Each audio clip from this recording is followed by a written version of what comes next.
चपाती जेवढी मऊ तेवढी जेवणाला लज्जत येते.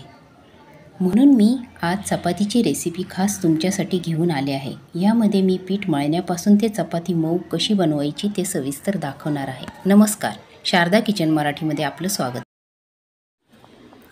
2 वाटी गव्हाचे पीठ मी चाळणीने न चाळून घेता कोंड्यासहित घेतले आहे.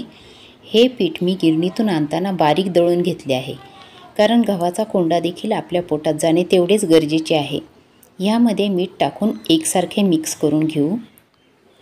पीठ मळताना नेहमी परातीचाच वापर करावा, म्हणजे पीठ छान मळले जाते. मी थोडे थोडे पाणी टाकून पीठ भिजवून घेत आहे. एकदम पाणी ओतू नये, नाहीतर पीठ पातळ होऊ शकते.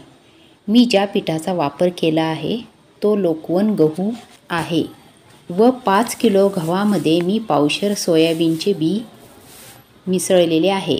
गिरणीमध्ये दळून आणताना मी त्या प्रमाणात घातलेले आहे. यामुळे चपाती तर मऊ होतेच, शिवाय सोयाबीनमध्ये जे जीवनसत्व असतात ते सुद्धा आपल्याला मिळतात. हे पहा, थोडे थोडे पाणी टाकून मी हे पीठ भिजवून घेतले आहे. आता हाताच्या मुठीने असे करून मळून घेऊ व थोडे तेल लावून पुन्हा एकदा छान मळून 15 मिनिटे रेस्ट करायला ठेवून देऊ. आता 15 मिनिटे झाली आहे. झाकण काढून त्याचे एकसारख्या आकाराचे गोळे बनवून म्हणजे चपात्या बनवायला सोपे जाते व वेळ देखील वाचतो. 2 वाटी मी गव्हाचे पीठ मळले होते, त्यामध्ये 10 चपाती आरामात बनते. पण ती मोठी किंवा छोटी कशी बनवायची ते तुमच्यावर अवलंबून आहे. आता तवा तापवायला ठेवू. चपाती करून घेऊ. चपातीचा एक गोळा घेऊन तो थोडा लाटावा व थोडे तेल लावून सुके पीठ भरभरून घ्यावे. अशा प्रकारे आता व्यवस्थित घडी घालावी व कडा छान बंद करून हळूवार हाताने लाटावी, म्हणजे पदर आपोआप सुटून चपाती छान फुगते. सर्व बाजूने एकसारखी लाटून झाल्यावर ती गरम तव्यावर शेकून घ्यावी.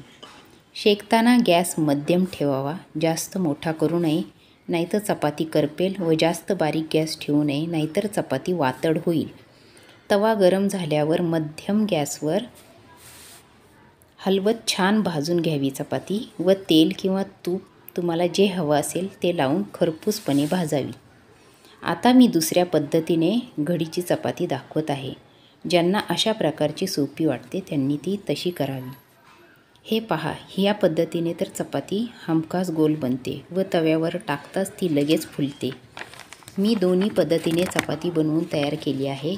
तुम्हाला जशी आवडेल तशा पद्धतीने बनवा व चपाती तयार झाली की त्याची थोडी वाफ गेली की लगेच एका डब्यात भरून ठेवा, म्हणजे ती दुसऱ्या दिवसापर्यंत मऊ राहील व कडक होणार नाही.